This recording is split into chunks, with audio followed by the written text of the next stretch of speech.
Yesu ashimwe. Amen. Imana ishimwe cyane. Amen.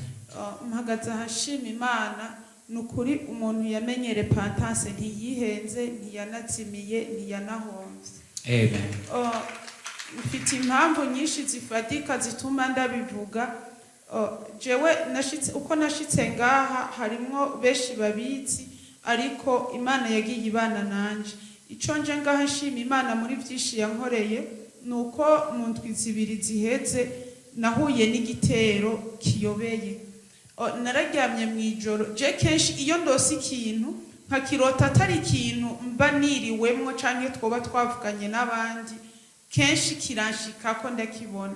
Rero nca ndota mwijoro ngo tugiye ahantu ngo kuraba ahantu ngo tugomba ngo kwimukira, nta gahunda yo kwimuka twari dufise ariko ngo abantu twimukira nkayimukira ntahashaka ngo bakatuhatarika iyo nzu ntayo muzoriha muga naho tutayiriha nkumva mpasi ndayishaka ngo nza mbona inzoka y'isato iciye mu yindi nzira ngo nini cyane abo turi kumwe bariruka jenca nza kugwana nayo n'ubu ndiko ndavyibuka numva mu biganza nyene usinzi ukuntu umeze hama ngo turagwana umwanya utari muto ya nzoka ica ngo inyinjiramo ku mugongo yinjira ngo ndabona nyene ukuntu iri kwiranyinjiramo nza numva nikanguye numva ahantu mu mugongo abahekera umwana hose habaye pararize hama nandikira umuvyeyi Imana yaduhaye iragahezagirwa nandikira umuvyeyi Imana yaduhaye ndabimubwira ingene vyagenze bukeye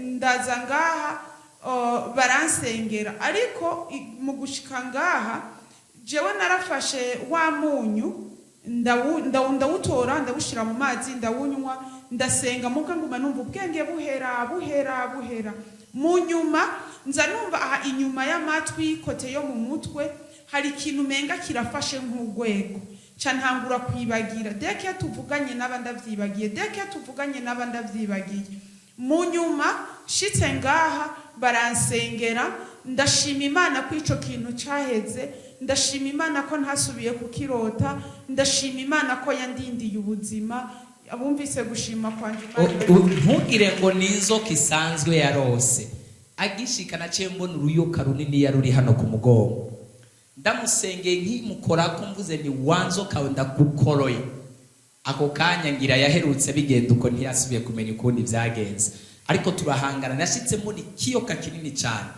Imana dufashe cyane gose indoto umuntu arota ntagaba ari indoto zisanzwe ariko yari yatewe n'ubushobozi bw'umwijima bukomeye cyane mugabo nibaza kutasubiye kugira izijya ngorane kuva tugusengeye.